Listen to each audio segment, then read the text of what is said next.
Ansing sinugod ni JJ nang nalaman na binigyan ito ng sponsor ng 24,000 pesos. Bago natin pagpatuloy ng ating pag-usapan, please don't forget to subscribe this YouTube channel, Kuya SMB Vlog.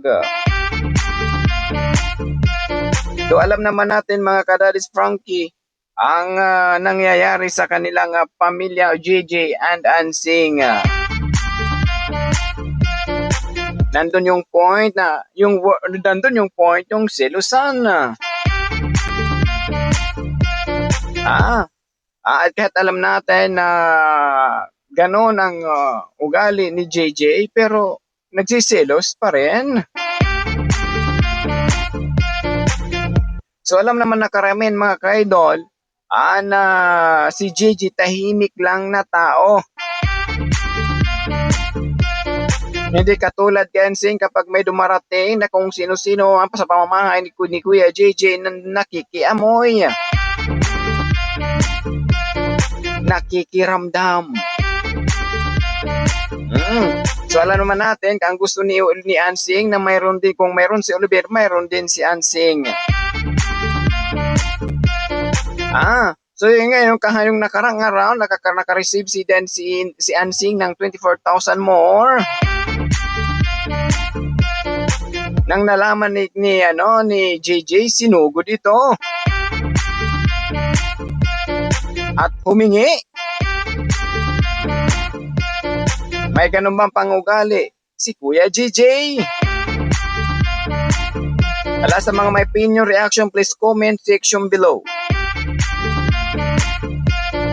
Dahil alam naman natin mga kaid na hindi ganung pangugali meron si Kuya JJ. Hindi naman katulad ni Ansing na magaling umamoy. Magaling makiramdam.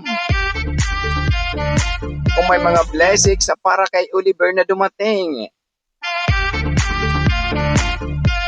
Doon natin masusukat na si Ansing ayaw talaga magpatalo. Gusto niya kung anong mayroon kay Oliver, mayroon din siya. Ang rason niya, dahil siya ang nagbabantay nito. Tama po ba yon? Please comment section below mga kadadis Frankie. Bago natin pagpatuloy, don't forget to subscribe this YouTube channel, Kuya SMB Vlog, sa mga bagong pasok. Alam na natin mga kaidol, tahimik si Kuya JJ. Wala siyang pangugali na sugurin si Ansing dahil nakakuha ng 24,000. Hindi walang ganong pangugali si Kuya JJ. Hindi naman si Kuya JJ katulad kay Ansing na kapag maamoy agad sugod, takbo agad. Ang importante, maiwan kayo, bahala kayo maiwan, umiyak kayo mga anak ko, importante makapunta ko dahil may dumarating na biyaya. So yun po mga kadadis Frankie yung nangyari po. Na yung word na sinugod, walang ganong pang-ugali si Kuya JJ. Siguro si Ansing mayroong ganong ugali in the word na sugod. Di ba kahapon nang nalaman ni Ansing na may dumating na dalawang baboy, nako, hindi naman siya pinapunta doon ni Kuya Daddy Frankie, pero sumugod. Sinugod. Punto por punto, So ganun talagang pangugali. Tapos doon pa siya nagpakita ng attitude na maraming nainis na sinasabi niya na akin na lang ang baboy. So doon natin masusukat na naku, Ansing hindi pa rin nagbabago talaga. Tuso pa rin. Yung word na selosa. Okay lang siya kung mayroon. Sana ma-realize ngayon ni Ansing na binigyan siya ng 24,000. Ma-realize din niya na hindi si Kuya JJ ganun. Na pinagsisilosan. Ayan, sana matuto ka na kasi marami po ang naiinis sa ganyong pinapakita mo na gusto mo talaga lahat ang ginagawa mo may kakibat na suhol. However, kung wala si Daddy Frankie, kung walang mga sponsor magbibigay sa iyo, aalagaan mo pa kaya si Oliver? Ganyan po mga ka-idol na kung ating pagsusumayan ng dalawa, kung sinong marunong magsumugod, ako si Ansing yun. Oo, kasi alam naman natin si Kuya JJ, ay naku, magaling marunong magantay. Hindi ganung pang-uugali si Kuya JJ na susugurin niya si Ansing kasi manghihingi. Walang ganon. Siguro, may ugali pa siguro ganyang susugod.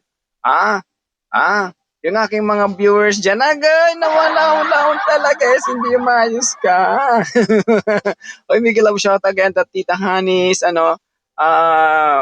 Rise Above International Group. Maraming salamat sa pagsusuporta at saka nagpa-member sa aking channel. Maraming salamat. Ay sisingit ko lang to Malaking tulong na po yung para sa channel ni Kuya SMB. Palakpakin natin. Ang purpose lang na may Kuya SMB, kung magtulungan tayo para maging sulido-pulido ang Daddy's Frankie community sa tulong ninyo, punto por punto. Ganon lamang naman po dun mga ka-Daddy's Frankie yung point ni Kuya SMB na yung word na sinugod, walang ganong pang-uugali si Kuya JJ. Ang mayroong ganyang pang-ugali si Ansing. Oo, konfirmasyon na yan kasi magaling si Ansing manugod. Naku, di ba? Si Ukray nga, di ba? Kung hindi napigilan, di ba sinugod? Agad talaga ba? O sinugod ni Ansing kasi ganon talagang ugali niya. Ulitin ko, kailangan lang pag-uunawa. Awag na ipaglaban pa na ganon siya. Kasi hanggang kulom A lang po tayo. Pag-react. But wag na natin patulan. Alright? So, ganon lang po doon. Lalo katulad naman sa reactor. Na lagi nagagamit namin ang pangalan Daddy's Frankie. Yun lang ang point namin mga ka-idol. Yung again, ulitin kung however, kung sumugod si Olive, si JJ kay Ansing, siguro si Ansing nanginig na. Nanginig na sa takot. Sa laki pa naman ni Kuya JJ. Nasusugurin si Ansing. Baka sabihin, si Ansing, hindi mo ako binigyan Kung akong binibigyan, hindi binibigyan kita. So alam naman natin si Ansing, nandun niya yung point.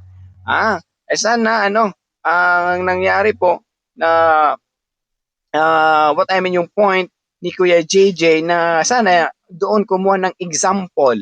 Halimbawa si Ansing sa pangugali ng kanyang kuya. Kasi mas matanda si Ansing kaysa kay Oliver kasi si Oliver 40 plus na ata, 45 like that onward, tapos si Ansing 41 bata pa. Maaga lang nabulok. Kaysa lang. Maaga lang siya nag-mature dahil po din sa stress at saka sa estado ng buhay din. Punto por punto. Gano'n lang po doon. Kahit gano'n magkahirap si JJ, sabi, kaya pa naman niya maghanap ng pera. Kaya lang sabi nga niya, di ba noon, nag-request siya ng kulong-kulong na yan para makatulong sa paghahanap buhay niya na hindi na siya manghingi kung ano pa man. Oo, pero malay natin may magbigay din kay Kuya JJ katulad nagbigay kay Ansing. Oo. Kahit pang sabon-sabon man lang ay pambili ng at least importante makahanap din ng kabiyak ng buhay si Kuya JJ. Kaya pa niyan. O baka may mga available dyan na pwede mapas kasi single naman si Kuya JJ. Kaya pa yan mga kaidol Kaya pa yan sumugod din. Sa kaibuturan ng kailaliman ng himpapawid. Kaya pa niyan. Ay lalo kay Oliver si Oliver mali natin may mga senior citizen dyan na kasing tanda din ni Kuya JJ siguro hindi pa siguro Kuya JJ senior. Malay sino man available dyan i-comment si Daddy Frankie gusto nyo si JJ para mabigyan ng hustisya ang yung kaligayahan na hindi man mahanap sa iba. Nandun pala kay Kuya JJ sino ba nandyan? Oo. At least makasungkit man lang si Kuya JJ o Kuya G bago mag-senior. Oo, ganun lang po. Kasi alam ko mga OFW, mga senior yan. Lalo mga widow, yung walang mga asawa, yung mga iniwan ng asawa kasi hindi naliligo daw. Anyway, kung nga, isingit lang natin sa mga ganyan, word na pagpapahalaga, huwag niyong kalimutan sa asawa para hindi kayo iwan. Anyway, we go back our content. Ayan po ang nangyari po doon kay JJ na hindi walang ganung pangugali si JJ na susuburin sa ansi para manghingi ng pera. Mangutang. Boy, ay siguro wala may pera naman si Kuya JJ. Araw-araw yan nagtatrabaho, di ba? Total, mga anak niya malalaki na. To si Oliver. Kuya, ay si Ansing ata nagpapakain yan, nagbibigay na lang siguro. Provides the needs of Oliver. Ganun lang po mga ka-idol. Kasi kung pagsugurin niya ako, baka takbo na yan si Ansing, uwi sa hangal-hingal na yan. So kawawa naman po doon yung point ni Kuya JJ na mayroon siya ganung pang-uugali.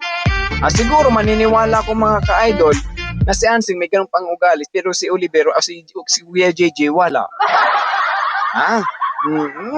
Dahil po alam naman natin mga kadadis Frankie na si Ansing gagawin ang lahat para lang makuha ang gusto niya. Yun ang kanyang ugali. While si JJ, nag-aantay lang niyan.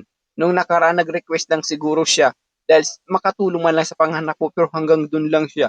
Hindi siya, Daddy Frankie, akin na lang yung Yero. Daddy Frankie, akin na lang isang hollow blocks. Wala siyang ganung pang-ugali mga ka-idol.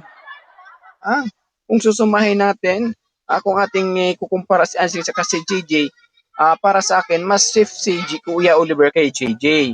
Ang problema, busy si Kuya JJ sa trabaho, hindi niya masyado mabantayan si Oliver. However, si Ansing nasa bahay lang. So no choice, wala siya lang option na Pero kung mag-asawa si kung may mga available diyan na pwedeng maasawa si JJ, si Oliver, pwede yung mag-alaga. Bakit si may mag-asawa lang kasi pag-aalaga kay Oliver? No way. Hindi naman pag-aalaga, antes maging masaya ang yung buhay with Oliver. Ganun lang po doon Kung ayaw kay Oliver, nadyan man si JJ, single rin ata. Ilang taon na ako. Kung sa tinanugan saging, lumoy na. Ang mga senior secret, tawang-tawan mag-relate ng lumoy. Iba pa naman ang lumoy kung nahagod, sagad. Agad talaga pa.